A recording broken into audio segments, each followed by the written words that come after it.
Salut fidèles abonnés, merci de recevoir mes salutations agro-éco responsable. La terre ne trompe pas, c'est vrai, mais on ne triche pas avec elle. Ravi une fois de plus de vous servir dans cette énième vidéo où nous allons parler de la culture de l'ocoque. Dans cette vidéo, nous allons parler de quand, comment et pourquoi planter l'ocoque. Car vous savez, chez nous, c'est la culture de terrain et non celle de bureau. Alors aujourd'hui sur le terrain pour la mise en terre de nos plants de coque, donc ensemble nous avons montré au début comment produire les plants de coque. Car vous savez l'important de respecter la loi des 4S. Et respecter la loi des 4S voudrait dire avoir une semence de qualité, un sol propice, un semis convenable et le suivi. Alors devant nous avons les plants que nous avons eu à produire en pépinière. Alors il faut dire que ces plants ont suivi de nombreux traitements afin que nous puissions obtenir ces plants ici aujourd'hui. Dans cette vidéo, nous n'allons pas trop attarder sur les plants parce que nous avons eu déjà à présenter la production des plants en pépinière. Il est question aujourd'hui de parler de quand, comment produire les plants de coque. Alors, quand, c'est la question qu'il faut répondre. Il est important de respecter le calendrier agricole. Vous savez, au Cameroun, nous avons 2 campagnes agricoles. Alors, pour les plants de coque, cela peut se faire sans problème en premier ou en deuxième campagne agricole.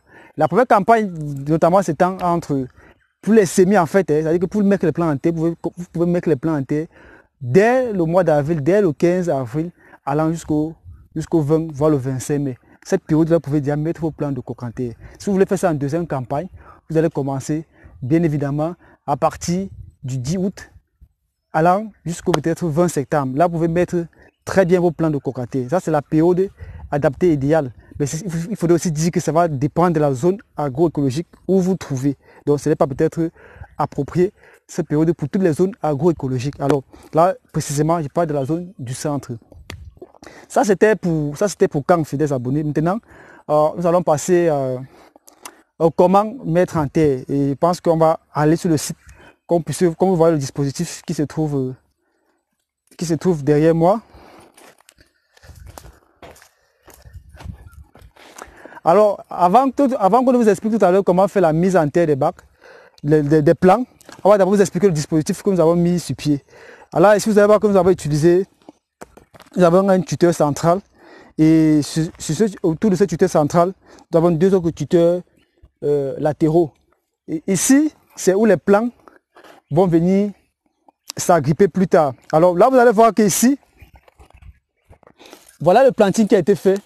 J'espère que vous voyez bien nos plants de coque. Voilà le planting qui a été fait. Et plus tard, quand les plants vont mieux se développer, ils vont grandir, ils vont monter sur ce support-ci. Et à ce niveau, ils vont bien se déployer puisque les coques, ce sont des plantes volubiles. Quand on parle de plantes volubiles, c'est-à-dire des plantes qui s'enroulent, des lianes.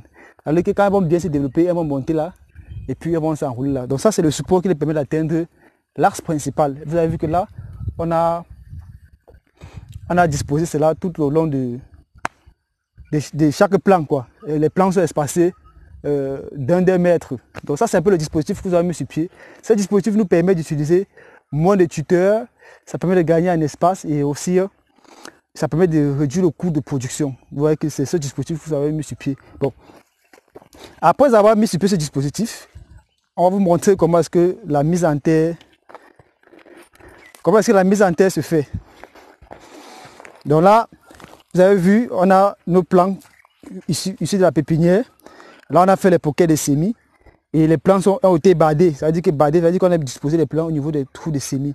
Et les plants ont déjà suivi un très bon nombre de traitements au niveau de la pépinière pour pouvoir s'affranchir en champ. Donc là, on peut juste simplement faire la mise en terre. Donc, on est là pour nous montrer comment faire la mise en terre des plants. Vous allez tout simplement observer. Là, on est en train de faire le béquillage au trou du semis pour empêcher le fait, pour faciliter l'enracinement plus tard. Alors, une fois le béquillage a été fait, on va tout simplement prendre son plant, se rassurer de retirer le plant entièrement avec sa mode de terre et question de recycler le plastique. Là, le plant est sorti entièrement avec sa mode de terre. Il sera juste question de mettre le plant dans le trou de semis. Vous voyez que c'est déjà bien déployé. Là, c'est un jeune plant qui se déploie très bien. Et une fois c'est fait, on va juste maintenant casser sur les côtés pour compléter la terre et puis finir avec le semis. Voilà. Vous voyez qu'elle est en train de faire un semis de plants de coque. Là, c'est fait, elle va tasser légèrement. Et une fois ceci fait, quand la pluie viendra, ça va venir tasser et solidifier le plant. Donc, je suppose que vous avez vu comment planter le coque et que vous saurez désormais faire aussi pareil. Ok, maintenant, on a répondu, je pense, à la première question qui était quand faire le semis. Nous avons répondu à la deuxième question qui était comment. Maintenant, pourquoi? Je pense que nous avons longtemps expliqué cela. Nous sommes des Africains, nous allons mettre en avant nos cultures. Aujourd'hui, nous avons beaucoup plus de phénomènes de déforestation. Et quand on parle de déforestation, on va dire on coupe les arbres et et ça fait qu'on perd beaucoup plus les plants de coque. Il faut aller des kilomètres pour faire la récolte.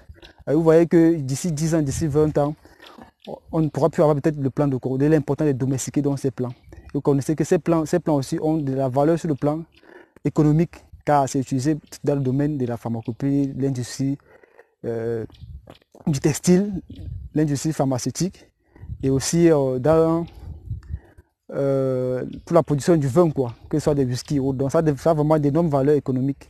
C'est aussi très apprécié dans toutes les régions au Cameroun et dans beaucoup de pays en Afrique. Vous voyez que ça a beaucoup de valeurs économiques dont on n'a pas blagué avec ces plans. Il est important de les produire pour pouvoir pérenniser cela et permettre à ce que de génération en génération, le corps puisse être toujours disponible. Parce que si nous ne faisons rien avec cette déforestation, on va perdre ces plans-là, on va perdre ces cultures-là. Donc, raison pour laquelle il est important de penser déjà les produits aujourd'hui. Donc, chers abonnés, chers agripreneurs, tout en espérant que vous avez assez appris de cette vidéo et que peut-être vous allez vous lancer dans la culture de coque. Pourquoi pas? Parce que c'est une culture qui est vraiment rentable, pas très difficile à mettre sur pied, mais il faut tout simplement se faire accompagner, il faut tout simplement respecter la loi des 4S.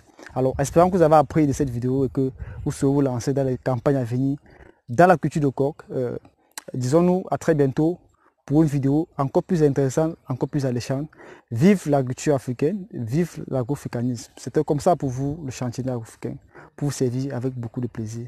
Bye bye.